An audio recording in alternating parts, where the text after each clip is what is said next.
The Golden State Warriors just became the 16th straight team to continue a little known NBA streak. Stick around until the end of the video and I'll let you know what that was. These two teams went through a lot of highs and lows during the regular season just to get here. We've already gone through some highs and lows here in the first two games of this conference semifinal. So yes, the Golden State Warriors just blew out the Los Angeles Lakers 127-100 on their home court, avenging a very narrow Game 1 loss. Now, this was a great performance from the Warriors, and what it showed more than anything was the mismatch in coaching ability between Steve Kerr and Darvin Ham. Steve Kerr opted to insert JaMychal Green into the starting lineup as the de facto center, even though Draymond spent more time guarding Anthony Davis. Now, some of that was because Kevon Looney reportedly was not feeling well. They said before the game they wanted to keep him under 20 minutes. That's exactly what they did. And to be fair, he didn't seem quite like himself when he was out there. But even if I had not known that bit of information, I would have thought this was a wise decision. If you go back and listen to my last episode of The Stance, or the last episode in this series, I said that even though Kevon Looney was tremendously effective in Game 1, 10 points, 23 rebounds, 5 assists, he didn't have a spot on the floor as much as he played in that game because not him as the person, but just his style, his archetype of a basketball player didn't fit with what the Warriors needed to combat the Lakers' effectiveness. And what the Warriors also did, which again, tremendous credit to Steve Kerr, they got so many more ball screens involved in their offensive game plan. No more of this motion offense, which has made them wildly successful. But they were able to couple that and honestly switch more towards the high screen and roll. And what that did was it opened up the driving lanes and it opened up the rest of the team for the Warriors. No surprise, Steph Curry finished this game with the most assists he's recorded in the playoffs, 12. He also had 20 points. Very efficient game from him. But basically what was happening was pretty much every time down, the Warriors knew that the Lakers were going to send Jared Vanderbilt or Dennis Schroeder over the screen. Whenever it was Curry or Clay coming off of the screen, Anthony Davis was going to step up to help out. And if it was another person involved on the ball, so a DiVincenzo or a Poole, whoever it was, they weren't going to step up as high. And so when Curry got into the screen and roll and Anthony Davis stepped up, Curry was very easily able to locate the pocket pass, which was usually to Draymond Green, who was rolling to the rim. And Draymond did a pretty good job finishing in this game. But beyond that, when the help defender would rotate over from the corner, usually one of the guards like D'Angelo Russell, Draymond would then have a free kick out into the corner. And that's where JaMychal Green was able to spot up. That's where Klay Thompson was able to spot up, whoever it was, Andrew Wiggins. Now, JaMychal Green was the hero of the night. Even though he didn't have the most points on the team, he tied a playoff career high with 15. He made 3 of his 6 threes, and his role worked perfectly, again, for what the Warriors needed. Now, I know Looney is supposed to hopefully be better by the time these guys play again, but it wouldn't be a surprise to see Green stay in the starting lineup. We've seen Steve Kerr in the past. He is notorious for tinkering with his lineup and with his tactics, and to be fair to him, he gets it right most of the time, and he got it spot on tonight. One person who did not get it spot on, however, was Anthony Davis, the hero of Game 1, who played one of the most complete games of basketball in the past decade. He had 30 points, 23 rebounds, 5 assists, 3 blocks. It was an awesome, undeniably brilliant game from Anthony Davis. But just like many of us predicted, myself included, when he goes way up, it only means he's destined to come way down. That is exactly what happened tonight. He finished this game with a terrible, pathetic 11 points and 7 rebounds. Anthony Davis, you've just got to be better than that. And his defense, he had 3 blocks, but his presence was not even close to as felt as much as was in the first game. The Warriors were able to win the points in the paint battle in the first half easily, and that's why they went up 11 points at halftime. And by the way, the Warriors won the middle 2 quarters, that being the second and the third quarter, 84-47. If you want to know why the game got out of hand quickly, there's your reason. Now, LeBron James was doing what he could. He had a 14-point first quarter. He was making his threes, made 3 of his first 5. Rui Hachimura also went 4 of 4 from downtown in the first half. He was shooting over 52% from 3 heading into this game, and he went 4 of 4 again. I've never seen somebody have a turnaround like this. I'm just going to say it right now. I've never seen somebody, a career 34 or 35% three-point shooter, suddenly become over 50% from the field and sustain it for a few weeks here. So hats off to him. But other than those guys, there really wasn't much going for the Lakers' way. But back to Anthony Davis. One of the biggest problems with the Lakers' defensive game plan is they didn't consider that the Warriors might have adjusted to how they were playing them, which again, Anthony Davis was stepping up and he was closing off the driving lanes and the shooting lanes for everybody not named Steph Curry, or excuse me, named Steph Curry and Klay Thompson. What happened in tonight's game was Anthony Davis was still stepping up, but either he was too lazy and the pocket pass was able to reach its desired target, or he was just a step or two too far out from Curry or Klay Thompson, whoever it was. Sometimes Wiggins when he got switched on to him as well. The Lakers don't do a whole lot of switching, and they haven't been in this series. But there were a couple times where Anthony Davis or LeBron James as well ended up on Wiggins, and they just didn't close out fast enough. And that gave the Warriors wide open shots that they needed to hit. And to their credit, they absolutely did.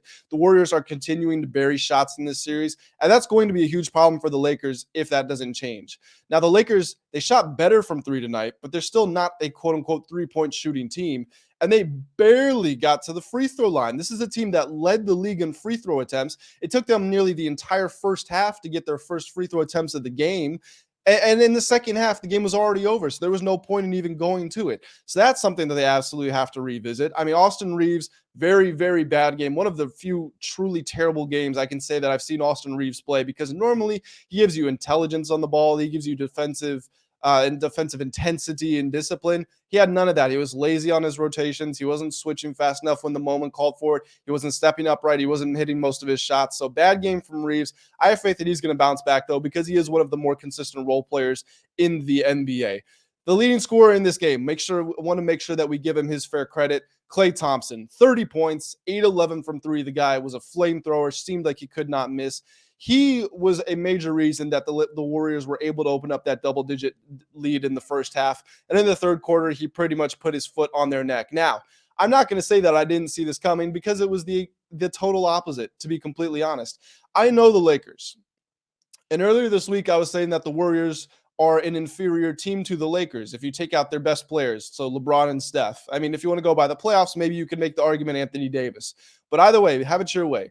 The rest of the Warriors versus the rest of the Lakers, I like the Lakers. I think the Lakers are a better team. But what I've also been saying for months and months and months about this Lakers team is you simply cannot count on them to win games that they should win. They just don't show up. Everything you saw in game one showed you that, wow, the Warriors made 15 more threes than the Lakers, and they still found a way to lose? How does that happen on their home court? And then the Lakers, they come out and do this. Now, the stat that I did reference at the start of the game about the 16 straight teams. Of the 16 teams, the most recent teams, of the 16 most recent teams that have lost game one in their home arena, 16 of them have gone on to win game two.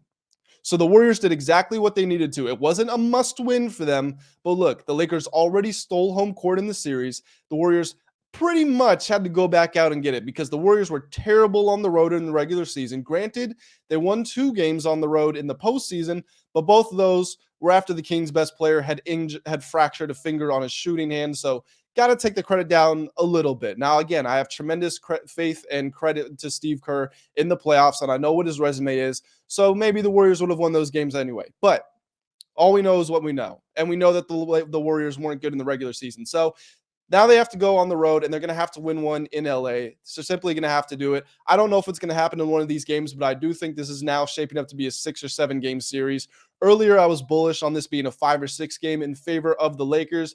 But after this game, I know that the Lakers are going to disappoint you. I wasn't accounting for that when I said that statement earlier. So I'm going to go with 6 games minimum. I do think that game 3 is going to be going in the Lakers' favor, though, because the Lakers, they didn't have much intensity. They didn't have much energy. Really, LeBron was trying on offense. And again, it was the best that his offense looked, but he was not trying at all on defense. He had the worst plus minus in the game. Some of the defensive assignments, there were just lots of breakdowns. The individual assignments weren't going that well either. So really it was a night to forget for the Lakers pretty much, but they are a better team than this. Now, one question I do want to raise for Darvin Ham, and I've been critical of him in his defensive assignments. And again, I don't understand how you don't think that Steve Kerr is going to adjust to a way that you're playing Curry and Klay and those guys, but put that aside. Anthony Davis could not get his offense going whatsoever. And again, he wasn't that effective on defense. You played him the entire second half in game 1.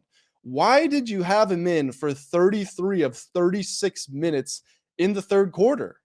It seemed through the end of the third quarter, I should say, it seemed as if this was the game where if you're going to try to experiment with other lineups, other rotations, maybe you try going small and get Malik Beasley back in there. Maybe you play Rui Hachimura as your small ball five more often. Whatever the case may be, it seemed like this was the night where you should have had that punt at it. It was not a free hit, but game one was almost a must win for the Lakers. This one wasn't a must win. You could afford to lose this one. So why are you playing a guy who doesn't have it when he's severely energy depleted? And also, we know how injury prone Anthony Davis is. And look, I don't like wishing injuries upon anyone, and I'm not wishing an injury upon him. I'm just saying it is a fact. The guy gets hurt a lot, and he's been playing heavy minutes recently. And if you don't think that adds up, go look at Chris Paul. He was playing in the top 10 in minutes per game in the first round of the NBA playoffs. And then in game one, plays heavy minutes. And in game two, he injured his groin. And now he's out for games 3, 4, and 5. It can absolutely happen to anybody when you're not paying attention or when you're not expecting it. So little bit of coaching, not malpractice, but just not paying the most attention by Darvin Ham. But I expect to see Anthony Davis come out with a new fire him in game 3. Saw him on the sidelines. He was kind of mean mugging nobody in particular, just thinking to himself, yep, it's game time. We got to go. We got to go back home. And Lakers were good at home. They were 7-1 coming off of a loss with their new roster. That's something to remember. 2 of those, obviously, in the playoffs against the Memphis Grizzlies because that series went 6. But the other 5 in the regular seasons. Again, 7-1 coming off of a loss with the new roster after they made the trades for Russ and Beverly or got rid of them and they brought in D'Lo and Beasley and Hachimura and Mo Bamba and everyone. So very interested to see how game 3 shapes up. We've seen the best of these teams. We've seen the worst of these teams. We know that they have completely different and contrasting styles. We know that the coaching battle is a little lopsided in Steve Kerr's favor, but Darvin Ham did get his guys motivated to go on the road and win game 1. So really, it's giving me everything's to play for. I'm very excited to watch it. So far, I'm 2 for 2 on my bets. Actually, 3 for 3. Game 1, I had the Lakers money line, even though they were the dogs, and I could have picked them on the spread. I took them on the money line. That hit. Game 2, I took the Warriors at -6, and then I also put a little bit of a smaller size. I had 2 units on Warriors -6, and then I had a half a unit on Warriors -15.5 because I got that for plus 300, and that, of course, ended up cashing. Real one last quick bit here. The over-under, 227, finished at exactly 227. So once again, Vegas knows exactly what it's doing. Guys, that was my recap of Warriors versus Lakers game 2. If you haven't by now, subscribe to the channel, drop a like on the video, comment, let me know what you think of these games so far, and let me know who you think is going to win these series. I will be back with more content very soon. So make sure you stay tuned, keep it locked, and I will see you all next time.